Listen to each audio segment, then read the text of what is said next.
Holy shit, guys! I'm finally uploading a video. Sorry about the wait, my editing software kept messing up with the final render. I lost all my files at one point, and overall it's just been a mess. I'm trying to force a smile and be super chipper right now, but holy fuck, was I pissy this weekend. Anyways, I finally cracked down and bought good software, so this should sort my issues out, plus now I have fancy effects like this. Anyways, today's video is based off an article I published 2 weeks ago, as well as the responses from the gaming media I have received since. If you want to read the full piece, there's a link in the description. Likewise, I put a lot of effort into both the article and today's video, so if you like what I do, please also check the description for ways to support my work. With that out of the way, let's get on with the show. Clique. Listen up, motherfuckers. That is how you say clique. I didn't choose how to say the word. It's not my fault that it's not pronounced as click, so I'll hear no comments about how I'm saying it wrong. It's clique. That's just how it is. And now watch as all my comments are gonna be about that. But anyways, I just had to let you know, it's clique. Now for realsies, we'll get on with the show. An influential figure from a leading gaming website says a clique of like-minded media figures are colluding to prevent right-leaning journalists and developers from having a voice within the industry. Quote, "If you were openly a conservative and tried to apply to any of the mainstream outlets that are on the coasts, I don't think you'd have a chance in hell of getting in," says my senior source who wishes to remain anonymous for fear of repercussions. There's a lot of us that probably think there's a clique. Well, that know there's a clique. They would also go on to say. The source, who for obvious reasons I will not name here, is someone I made contact with roughly a month and a half ago, and our conversations covered quite a few topics. Most importantly though, they confirmed something I've been saying for a while now.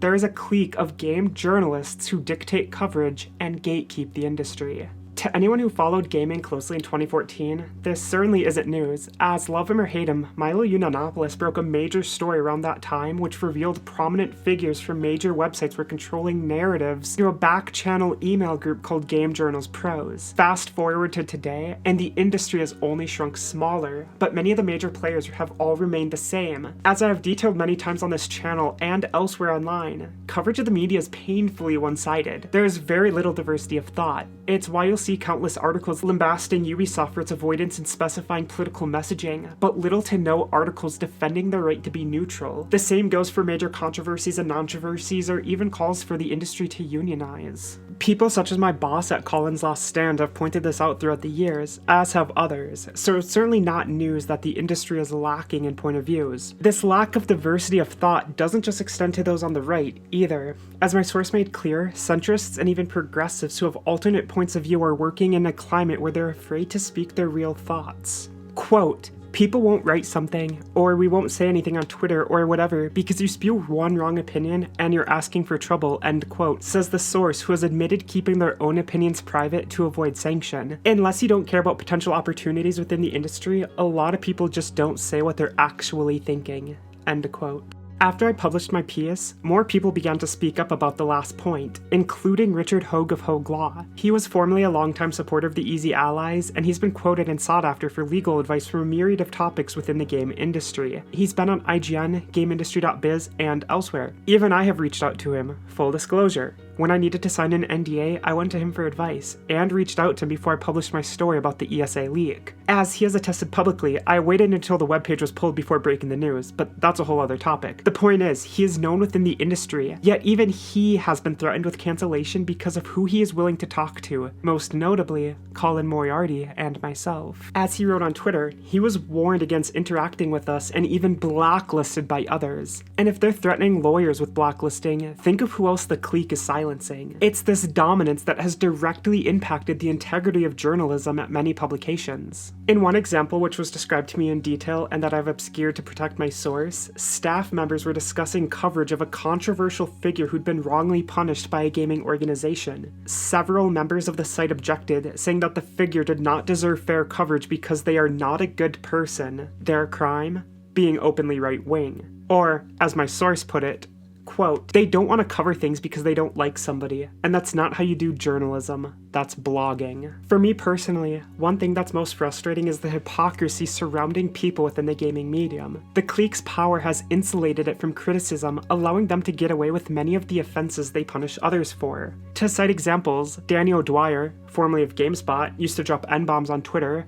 Patrick Klepek from Vice has a history with rape jokes. Laura K. Dale, formerly of Kotaku, once slandered a comedian only to admit she made the event up, and Jed Whittaker made an entire video where he laughs about rape and also drops N-bombs. All while devs, such as the team behind Ion Fury, are called homophobic in hit pieces because of a pun in their game. This came up in discussion, and my source believes that the shaming tactics the clique deploys are not just about hypocritical self-righteousness, but cliques. Quote, it's all audience building tactics. Look at how much people talk about those controversy articles on social media. They know exactly what they're doing because it works. You sow the dissent, people engage with it, and voila, you got thousands of visitors. It's that previous point that more people need to focus on. As I express on Twitter, many of us, myself included, engage in those rage bait circle jerks because we screenshot their articles, dunk on them, and earn easy likes and attention in the process. It's easy clout, whether we are conscious to it or not. That's the nature of social media. Even if we are not tuned into it, our behaviors often shift in such a way as to continue earning the dopamine rush that is likes and attention. However, those screenshots and jokes only benefit the website publishing the bad piece.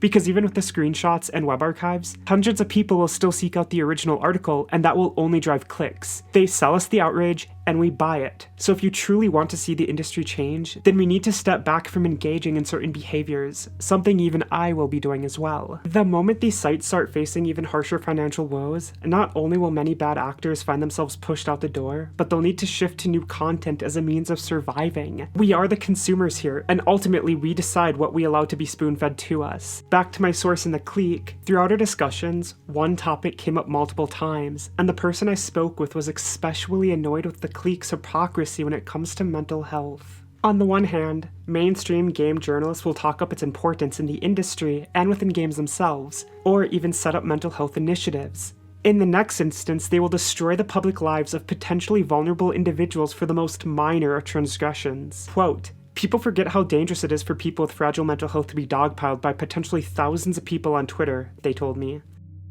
My source, who does not consider themselves to be a conservative, closet or otherwise, says that again, quote, people have confused journalism for activism. The most notorious recent example they discussed was the suicide of developer Alex Halakwa last year following accusations of sexual abuse by feminist campaigner Zoe Quinn. My source was concerned by the witch-hunting atmosphere that made even questioning the accusations impossible, at least until after the subject of the accusations was dead. Quote, if somebody actually wants to see evidence that someone was sexually assaulted, you're immediately thrown under the bus just for wanting to hear both sides of the story, and that you don't support victims. Even though that's absolutely not true, they say. They added, you can't get the full story from one side all the time. The source believes that the journalists disregarded their fundamental duties, turning into political activists instead. This activism they partake in, or as I call these journalists, jacktivists, target not just those within games writing, but game development as well. The source confirmed that the self-censorship described as, quote, walking on eggshells, extends beyond journalists.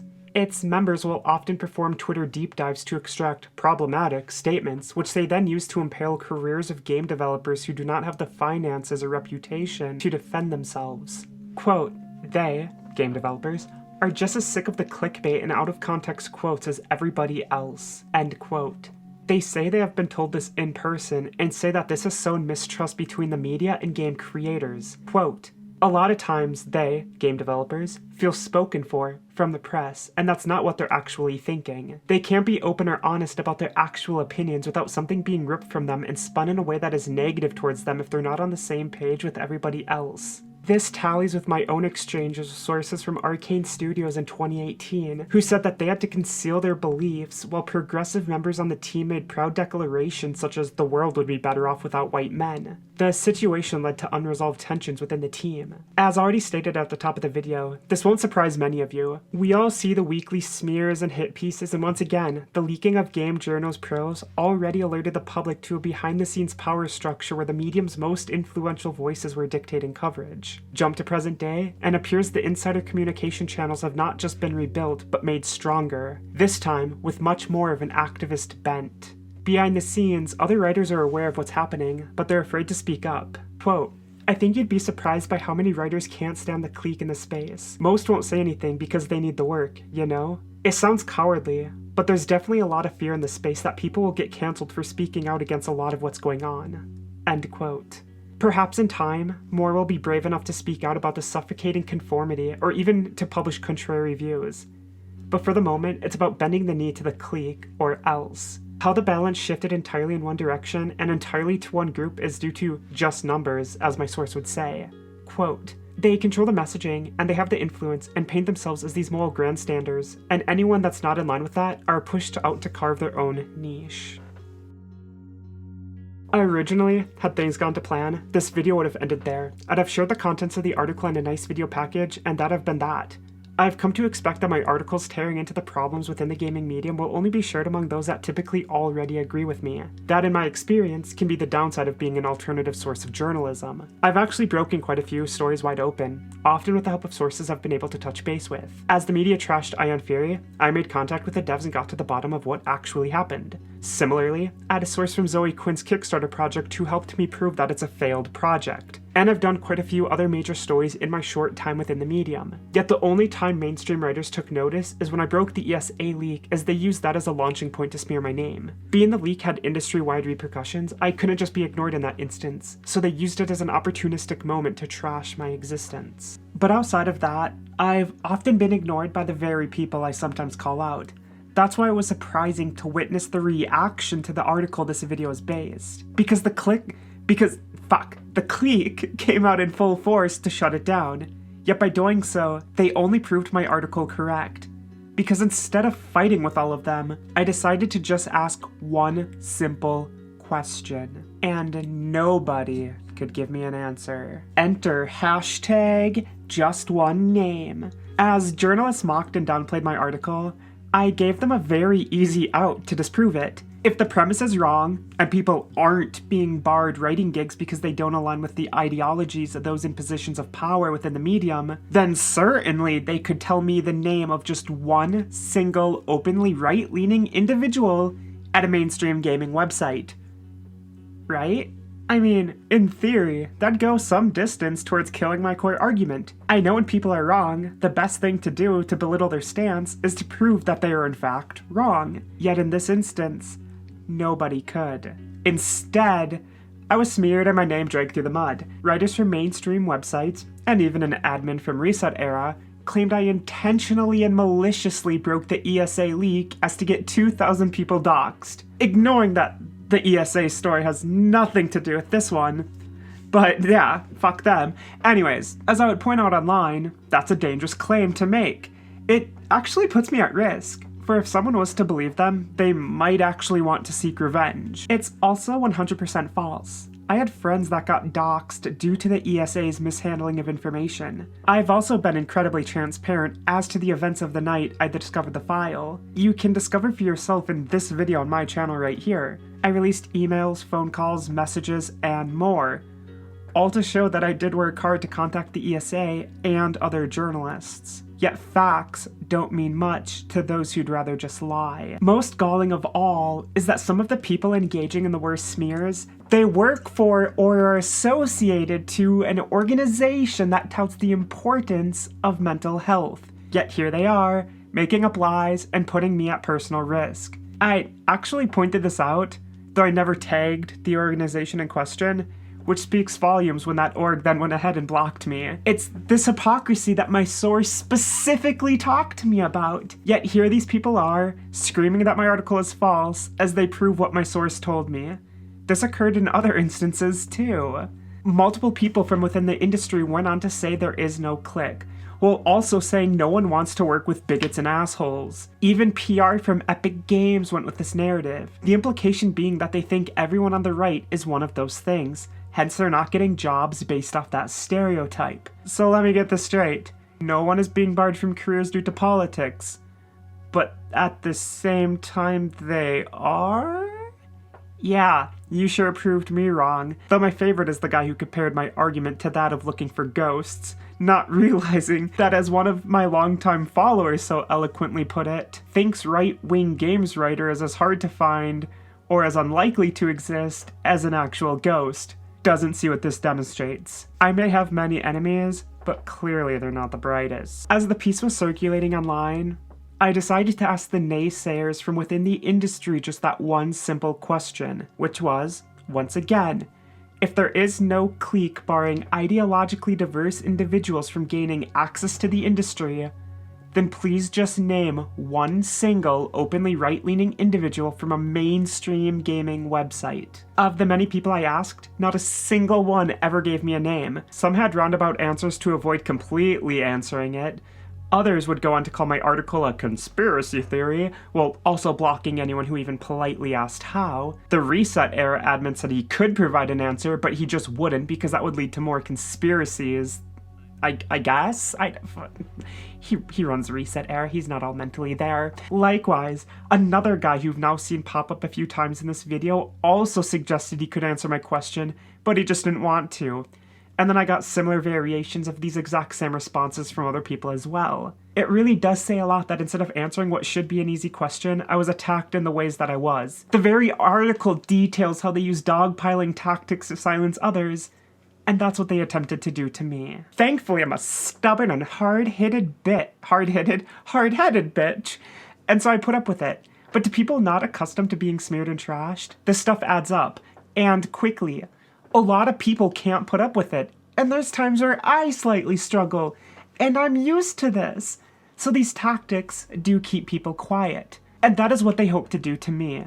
They couldn't disprove my article, they couldn't give me one name, so I became a target to be destroyed. But I'm not the victim. I'm used to this. It is what it is. I know what I'm getting myself into. It's the price I pay for picking these fights. The real victims here are the countless individuals within the medium who are fearful of expressing not only their political beliefs, but opinions on other topics as well. And that is why we need not only intellectual diversity now, but hashtag just one name. This industry is broken, but it doesn't have to be. If you're passionate about this, if you want new points of view, you have to fight for it. Stop sharing clickbaity, outrage-driven articles. Don't dunk on their trash about how Monster Hunter is colonialist or whatever other bunk they want to share each week. Because yes, it's easy to dunk on. It's trash. It's fucking trash. We all know it. But when you share it, when you dunk on it, they get revenue. So stop feeding their outrage. And remind them they can't give us just one name. This medium is broken, but we can fix it. We can get this medium to have intellectual diversity. Because until you have that, you don't have diversity. You need opposing points of view. You need fresh ideas. You need new takes. The only reason the clique has as much power as it does is because we allow it. So stop allowing it. Boycott these sites. Stop sharing their drivel. And any chance you can, remind them they can't give us just one name. The week after my article was published, my source wrote an anonymous blog post on their own. They told me where they were going to do it, and they sent me a link once it was posted, so I can verify the authenticity of the writing. I want to end this video on a long quote from what they wrote. This is my source's own words from here on out. The point I'm trying to make with all this is that a small group of people on social media are making it unwelcoming and dangerous for people to think differently within their own industry. This is not all of the games media partaking in this, not even close to it. If you believe this, you are wrong. If you're reading this, you most likely know who the repeat offenders are. Believe it or not, most of the games media is a very welcoming place, with lots of wonderful people who have been writing and creating all sorts of amazing content for you to watch or read over the years. It's the people in this clique that continually make it toxic for us, who want to be able to discuss important topics, but may think differently about them. Topics like unionization, how diversity and politics are implemented in games, and many social issues we typically see from one side of the conversation, and anytime articles that are written that provide a counter opinion to this are met instantly with hostility and dogpiling from the same people again and again. The authors or creators of such pieces are quickly hounded by the same group of people, quote tweeted or screenshotted to their thousands of followers, and the cycle continues again and again, beating the point home until the person either apologizes just to stop the constant harassment or gives into the pressure and decides to leave social media altogether, or worse, in some cases. If they decide to stay, a target is painted on their back because they have been marked for wrongthink, are labeled as a conservative or alt-right or an incel or a neckbeard or misogynist or names X, Y, and Z. From there, it becomes a continuous game of passive aggressiveness where this clique of folk will hound your profile, waiting for you to say the next thing that they disagree with and start the process all over again. Not saying just these folks do this, but there's a big difference in someone with 10,000 followers sharing something over someone with 50 or less. People don't speak their mind freely because of this small group of people for the fear of being taken out of context and then painted as a villain to their followers. These events have lasting consequences for folks, both for potential opportunities and their mental well-being. The people that have responded to this story say there is no secret clique, and they are correct. It's a clique that operates out in the open for all to see. And if the article hasn't made it clear enough yet, people have noticed.